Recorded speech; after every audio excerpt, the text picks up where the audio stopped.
نؤمن به ونتوكل عليه ونعوذ بالله من شرور أنفسنا ومن سيئات أعمالنا من يهده الله فلا مضل له ومن يضلل فلا هادي له ونشهد أن لا إله إلا الله وحده لا شريك له ونشهد أن سيدنا وسندنا نبينا مولانا محمدا عبده ورسوله أما بعد فأعوذ بالله من الشيطان الرجيم بسم الله الرحمن الرحيم الله الذي سخر لكم البحر لتجري الفلك فيه بأمره ولتبتغوا من فضله ولعلكم تشكرون وقال تعالى والعاديات ضبحا فالموريات قدحا فالمغيرات صبحا فأثرن به نقعا فوسطن به جمعا إن الإنسان لربه لكنود وقال النبي صلى الله عليه وسلم السفر قطعة من العذاب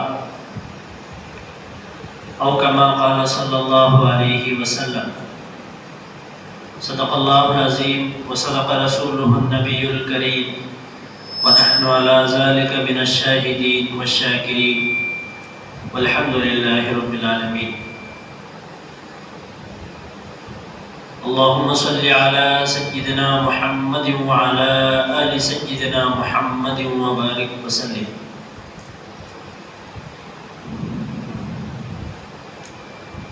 سامعین محترم، عزیز دوستوں اور بزرگوں، آج آپ کے سامنے جو بات عرض کرنی ہے وہ سواری اور سوار کے متعلق عرض کرنا ہے۔ چونکہ قریب میں شعبان جو شب برات کا موقع ہے، اس موقع پر ہمارے کچھ بگڑے ہوئے آوارہ نوجوان جو ہے اس رات کا فائدہ اٹھاتے ہوئے گاڑیوں کو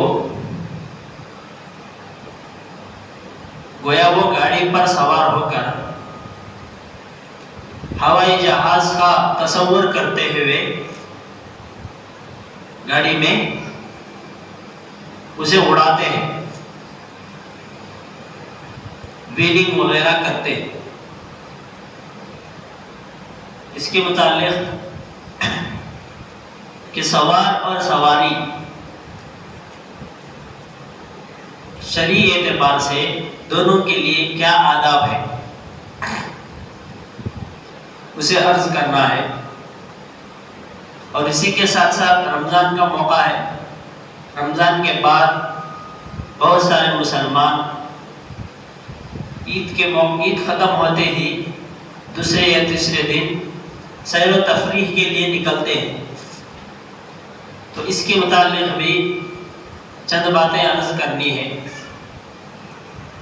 اور اسی طرح بعض دوست احباب ہمارے مسلمان بھائی ملک چھوڑ کر ایک ملک سے دوسرے ملک کو روزی کی تلاش میں ملک کو چھوڑ کر، خاندان قبیلے کو چھوڑ کر، بیوی بچوں کو چھوڑ کر دور دراز کا سفر کرتے ہیں، تو اس کے متعلق بھی آپ کے سامنے باتیں آئیں گی۔ آپ سے گزارش ہے کہ آپ ان باتوں کو غور سماعت فرمائیں اور اپنے دوست احباب اور متعلقین کو بھی اس بارے میں بتائیں۔ سب سے پہلے کیا ہے، اللہ تبارک و تعالی انسان کو لامحدود نعمتوں سے نوازا ہے۔ ان نعمتوں میں ایک نعمت جو ہے وہ سواری ہے۔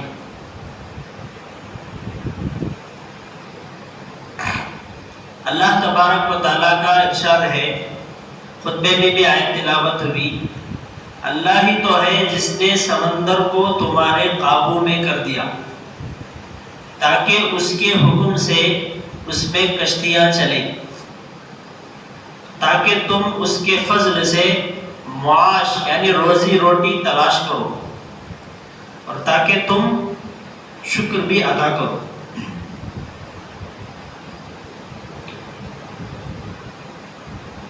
اور اسی طرح سورۃ العادیات میں جو خطبے کے اندر چند آیتیں تلاوت ہوئی، اس میں گھوڑوں کے 5 صفات کو اللہ تبارک و تعالیٰ بیان فرمایا۔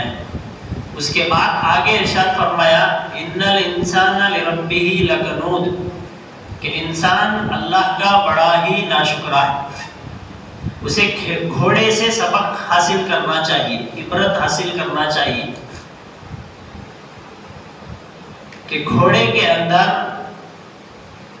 جب اس پر کوئی بندہ سوار ہوتا ہے تو بغیر تھکے بغیر ہارے سوار کو اپنے منزل مقصود کو پہنچاتا ہے، اور کبھی پتھریلی زمین پر پتھر پر اسے جانا پڑتا ہے، چلنا پڑتا ہے، دوڑنا پڑتا ہے، اس کے باوجود بھی وہ اپنے مالک کی فرما برداری کرتے ہوئے دھوپ کو دھوپ کو برداشت کرتے ہوئے دوڑتا ہے۔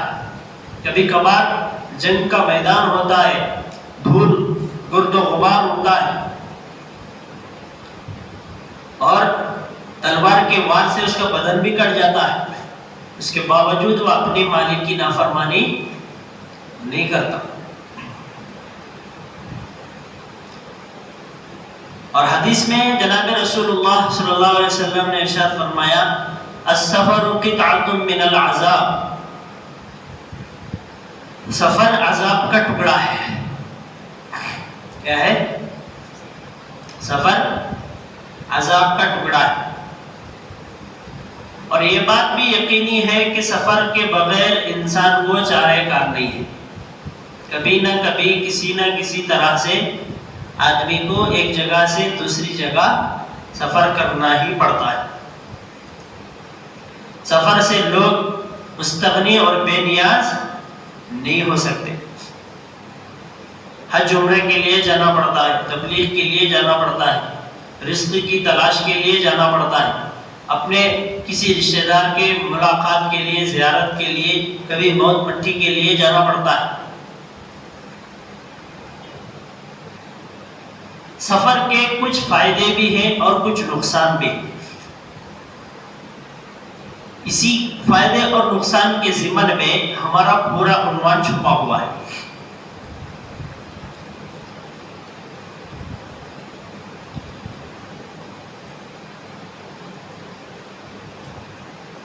سفروں میں 5 فائدے ہیں۔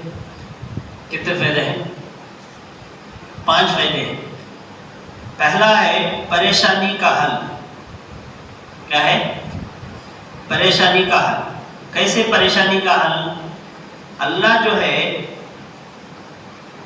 اللہ تبارک و تعالی انسان کے اندر، آدمی کے اندر لاشعوری طور پر ایک عادت ڈال رکھی ہے، وہ یہ ہے کہ انسان ایک جگہ پر جب ہمیشہ سے رہنے لگتا ہے یا ایک ہی کھانا روزانہ کھاتا ہے تو اس کی طبیعت کیا ہو جاتی ہے؟ اگتا جاتی ہے۔ طبیعت میں ایک عجیب سا چڑچڑا پن، ایک عجیب سی بیزارگی شروع ہو جاتی ہے۔ اب اس بیماری کو یا اس پریشانی کو دور کرنے کا واحد علاج ہے کہ اس جگہ سے دوسری جگہ کا سفر کیا جائے۔ ایک تو یہ فائدہ۔ دوسرا فائدہ روزی کی تلاش۔ کس لیے سفر کرتا ہے آدمی؟ روزی کی تلاش میں۔ عربی کا ایک مقولہ ہے البرکات مع الحرکات، جب تک آدمی حرکت نہیں کرتا اس وقت تک برکت نہیں آتی۔ روزی بن بلائے مہمان نہیں ہے، وہ بغیر محنت کے روزی ہاتھ نہیں آتی، اس کے لیے محنت کرنا پڑتا ہے۔ تیسرا ہے علم اور آداب کے حصول کے لیے سفر کرتا ہے۔ یعنی بولے تو نیکوں کی صحبت، علم اور ادب کا حصول، یہ ہمارے نبی جناب محمد رسول اللہ صلی اللہ علیہ وسلم کے بعد کے زمانے سے، یعنی صحابہ کے زمانے سے لے کر حال فی الحال کے زمانے تک بھی یہ سلسلہ جاری تھا کہ مسلمان علم دین حاصل کرنے کے لیے دور دراز کا سفر کر کے علم حاصل کیا کرتا تھا۔ اب تو وہ سلسلہ کیا ہے؟ منقطع ہو گیا۔ ہر آدمی کیا ہے؟ جتنا وہ جان لیا اسی کو بہت بڑا علم سمجھ کر بیٹھ گیا۔ چار نماز کے مسائل، چار روزے کے مسائل اگر آ گئے بولے تو انہیں اپنے آپ میں بہت بڑا مفتی ہوئے، بہت بڑا عالم ہے نہیں ہے۔ اس سے بڑا عالم ابھی گرے میں کون بھی نہیں۔ تو یہ حالت ہے ہمارے علم کے حاصل کرنے کا۔ علم اصل میں کیا ہے؟ ایک سمندر ہے۔ علم کیا ہے؟ اللہ کا جو علم ہے، جو دنیا میں اللہ نے نازل کیا ہے، میرے علم سے مراد دینی علم نہیں ہے، سبھی دنیاوی علم ہے۔ دنیاوی علم میں بھی بہت سارے شوشے ہیں، اس کے شعبے ہیں۔ دینی علم بھی بہت بڑا ہے، سب بھی اللہ نے بھی بنایا سو نہیں ہے۔ تو آدمی جتنا بھی علم حاصل کر لے گویا وہ سمندر میں کا ایک قطرہ ہے۔ اب باقی کتنا علم ہے؟ جتنا بڑا سمندر ہے اتنا علم بھی باقی ہے۔ چوتھا ہے نیکوں کی صحبت۔ آدمی سفر کرنے کا جو مقاصد ہے، فوائد ہے، اس میں سے یہ بھی ہے کہ اسے نیک لوگوں کی کیا ہے؟ صحبت ملے۔ جس جگہ میں وہ رہ رہا ہے وہ جگہ، وہ ماحول اگر اسے سازگار نہیں ہے، وہاں کے لوگ برے ہیں اور اس کے برائی میں پھنسنے کا اندیشہ ہے، تو اس جگہ سے دوسری جگہ کا چلے جانا اس کے لیے کیا ہے؟ یہاں رہنے سے بہتر ہے۔ پانچواں فائدہ رشتہ داروں اور دوست و احباب کی زیارت۔ یہ بھی کیا ہے؟ ایک فائدہ ہے۔ اسی لیے حدیث میں فرمایا گیا کہ ایک آدمی اپنے کسی رشتہ دار سے ملاقات کے لیے، زیارت کے لیے جاتا ہے، جس محبت سے وہ جاتا ہے اتنا ہی محبت یا اس سے بھی زیادہ محبت اللہ اس سے کرتا ہے۔ یہ ہم جو اپنے رشتہ داروں کے یہاں ملاقات کے لیے، زیارت کے لیے، یا کسی بیمار آدمی کی تیمارداری کے لیے جو ہم لوگ اپنا پیسہ خرچ کر کے، وقت ضائع کر کے جو جا رہے ہیں، یہ بے فضول نہیں ہے۔ اس پر بھی اللہ تبارک و تعالیٰ آپ کو اجر دیں گے۔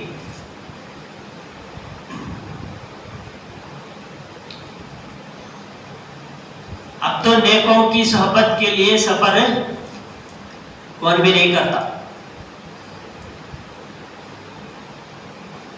پہلے زمانے میں کیا تھا؟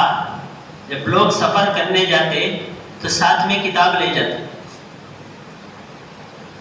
تاکہ ہمارا وقت بھی کٹے اور علم میں، معلومات میں اضافہ بھی ہوتا جائے۔ اب تو کیا ہے؟ زمانہ بدل گیا، الٹا ہو گیا۔ سفر میں یا تو موبائل میں ہوتے ہیں یا تو ٹی وی میں ہوتے ہیں۔ اب تو ہر جگہ ٹی وی آ گئی، بس میں بھی، ٹرین میں بھی، فلائٹ میں بھی، سب میں بھی۔ اگر وہ دستیاب نہیں ہے، وہ اویلیبل نہیں ہے، تو سب سے بڑی ٹی وی جیب میں ہے نہیں ہے؟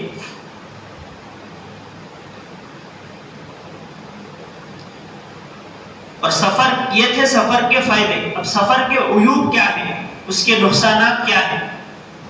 ایک ہے مشقت اور صعوبت۔ سفر میں انسان کو بہت ساری دقتیں، پریشانیاں آتی ہیں۔ کبھی کبھار اسے کھانے پینے سے اور سونے سے، آرام سے کیا ہے؟ رکنا پڑتا ہے۔ سفر نہ کھانے دیتا ہے نہ سونے دیتا ہے. اور دوسرا نقصان یہ ہے کہ سفر میں بہت سارے کیا ہے بد مزاج اور بد اخلاق لوگوں سے اس کا پالا پڑتا ہے، ان کی بری عادتیں سہنا پڑتا ہے، ماحول ہمارے موافق سفر میں نہیں ہوتا. اور اسی طرح اہل و عیال اور احباب سے جدائی، بیوی بچوں سے جدا ہونا پڑتا ہے.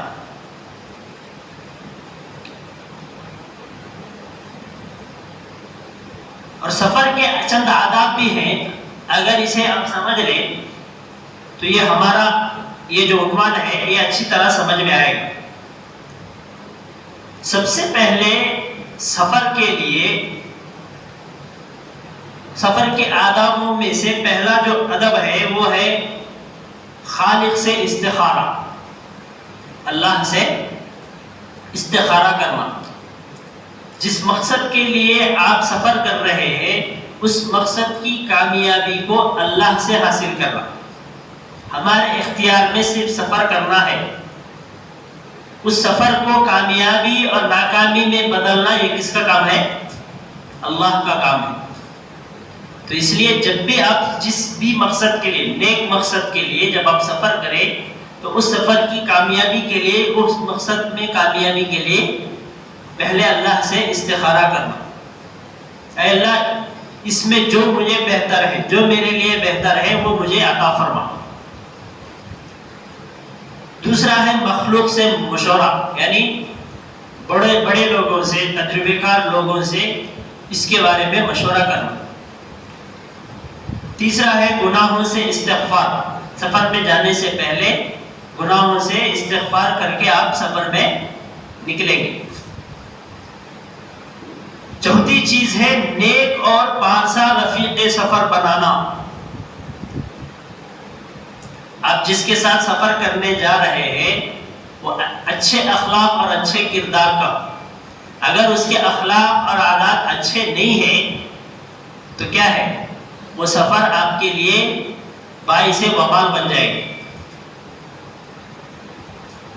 اگر ہمارا جو سفر کا جو ساتھی ہے وہ نیک ہوگا تو مشورے بھی نیک دے گا، نہیں ہے، اور اسی کے ساتھ ساتھ ہمارے نیکی میں اضافہ ہوگا.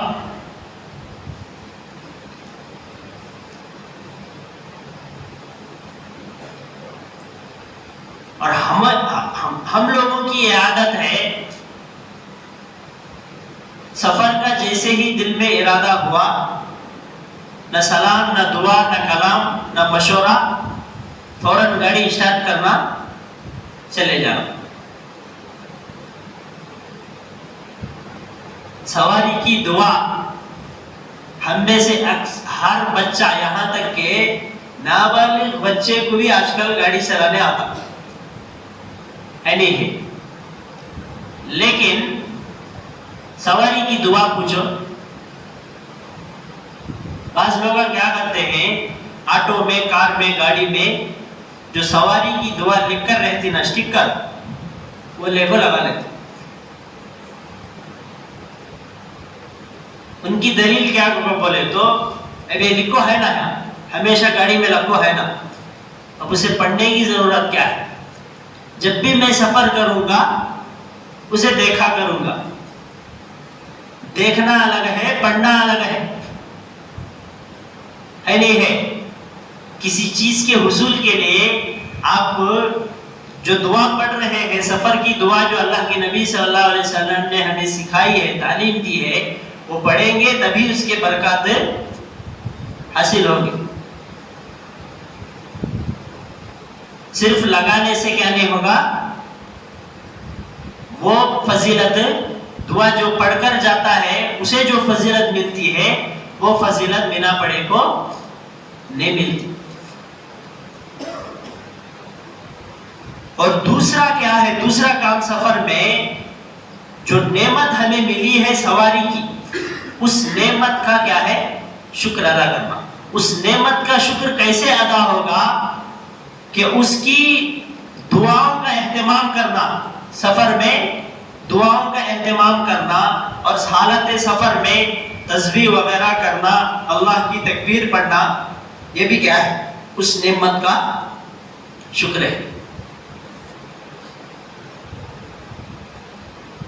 اور دل میں یہ نیت کرنا، استغفار سفر سے پہلے اس لیے کرنے کو کہا گیا کہ ہو سکتا ہے کہ اس کا آخری سفر ہو سکتا نہیں ہے، ہو سکتا اب اس کے بعد یہ واپس لوٹ کر آئے گا یا نہیں ہے، آئے گا یا نہیں یہ بھی پتا نہیں ہے۔ اور سفر میں دعاؤں کا اہتمام کرنے کا حکم اس لیے دیا گیا کہ اللہ کے نبی صلی اللہ علیہ وسلم نے فرمایا مسافر کی دعا قبول ہوتی ہے، مسافر کی دعا قبول ہوتی ہے۔ اصل میں دعا کرنا جو ہمیں بولتے نا، اس بارے میں لوگوں کا ایک غلط کیا ہے، ایک رجحان ہے۔ دعا کو بولے تو مسجد میں آ کو، مسجد میں بیٹھ کو، ہاتھا اٹھا کو دعا کرتی نا، وہ دعا کو لوگوں کے ذہن میں وہ فکس ہو گیا ہے۔ یہ بھی دعا ہے، ایسا نہیں کہ یہ دعا نہیں ہے، یہ بھی دعا ہے۔ یہ دعا کا مخصوص طریقہ ہے۔ اور ایک طریقہ ہے دعا کا، میں چلتے ہوئے جا رہا ہوں، میرے پاس سواری نہیں ہے، اب مجھے کس کی ضرورت ہے؟ سواری کی ضرورت ہے۔ آپ دل میں یہ اللہ سے کہے یا اللہ مجھے ایک سواری عطا فرما۔ اگر وہ سواری آپ کو ملے یا نہ ملے، لیکن اس دعا کا اجر آپ کو ضرور ملے گا۔ اب مثال کے طور پر میری طبیعت خراب ہو گئی، بخار ہو گیا یا کچھ اور ہو گیا، تو میں دل میں یہ نیت کرنا، یہ دعا کرنا کہ یا اللہ اس بیماری سے مجھے شفا عطا فرما۔ تو جب مجھے جس چیزوں کی جن چیزوں کی ضرورت پڑے ان چیزوں کو اللہ سے مانگنا، یہ بھی دعا ہے۔ تو میں مسجد میں آ کو نماز پڑھ کو دعا کرنا ضروری نہیں ہے، اللہ ہر جگہ حاضر و ناظر ہے۔ تو میں کہاں سے بولے تو بھی، کیسا بولے تو بھی اللہ سنتا ہے۔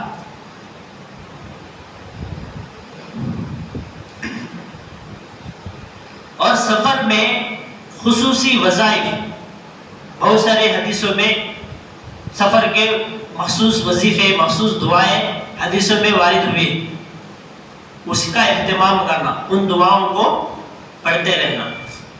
اور گاڑی کا سب سے زیادہ سواری کا سب سے زیادہ حق یہ ہے کہ اسے اپنی قابو میں کر کے چلے، اسے اس نعمت کا شکر ادا ہونا بولے تو اس کو کیا ہے، اپنے قابو میں کرتے ہوئے چلے، اتنا زیادہ اسپیڈ بھی نہ جائے کہ جس سے آپ کو کیا ہے، جب آپ کو ضرورت پڑے تو اسے قابو میں کرنا آپ کے اختیار سے باہر ہو جائے،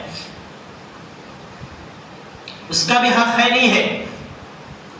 گاڑی کیا ہے، انسان کو بولتی کرے، تو جب تک چلاتے رہے گا میں چلتی رہوں گی، جب تک تو چلاتے رہے گا میں چلتی رہوں گی، ذرا بھی تو غفلت کرے گا تو میں تجھے خدا سے ملا دوں گی۔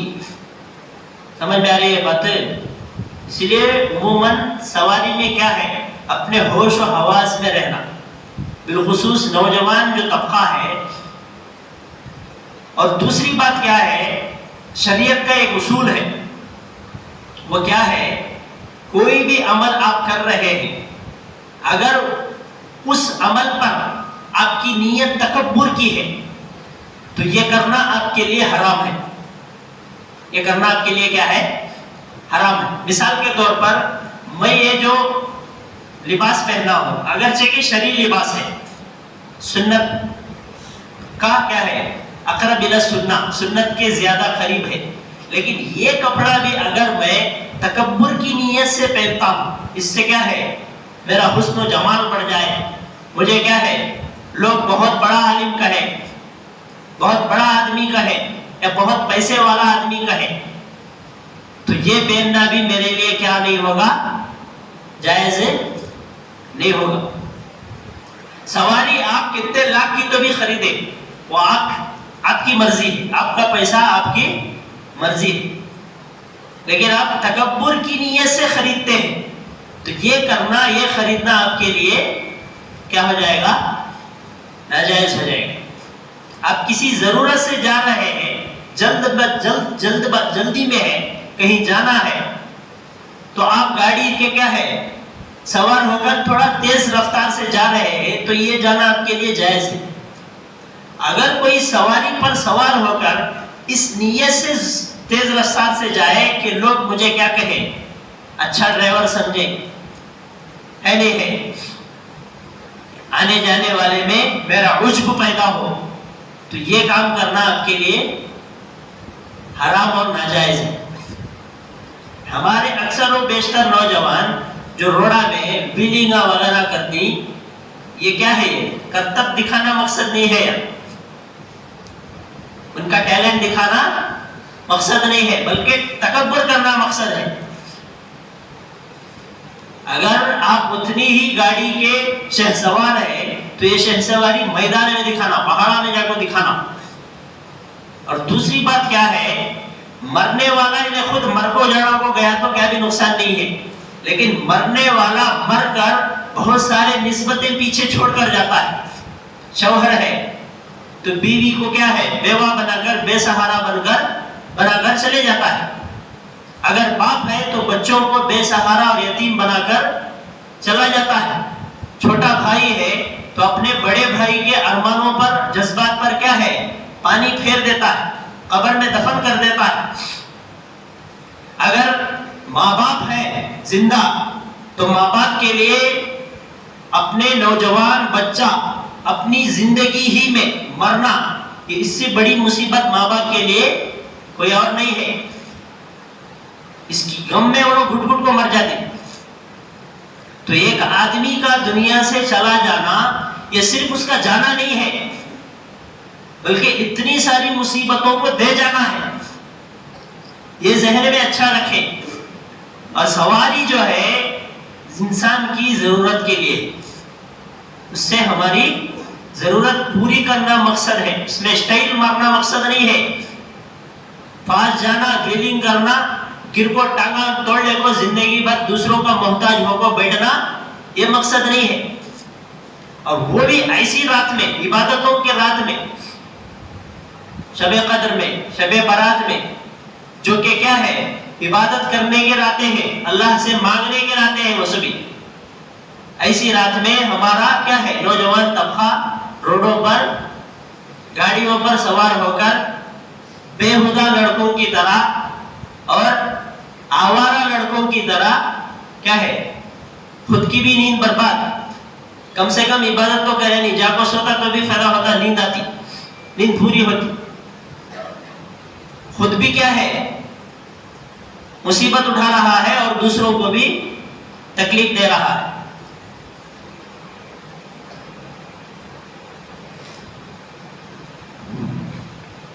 اور اسی طرح ہمارے مسلمان اکثر و بیشتر عید ختم ہونے کے بعد، چاہے وہ عید الاضحیٰ ہو یا عید الفطر ہو، ایسے عید کے فوراً بعد سیر و تفریح کے لیے جاتے ہیں۔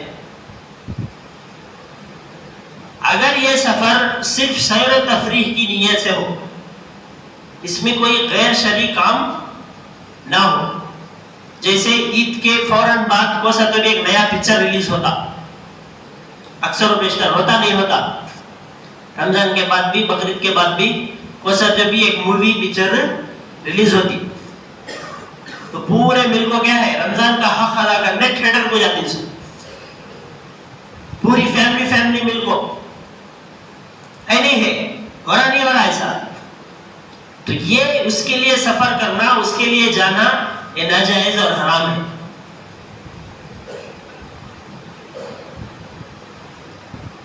اور اسی طرح بعض جو پیسے والے مسلمان ہیں، جن کے پاس اللہ تبارک و تعالیٰ وافر مقدار میں پیسہ دیا ہے، ایسے مسلمان کیا کرتے ہیں، ایسے ملکوں کا سفر سال میں 1-2 مرتبہ کرتے ہیں جہاں زنا، شراب نوشی، بری عادت کے وہ اڈے ہوتے ہیں.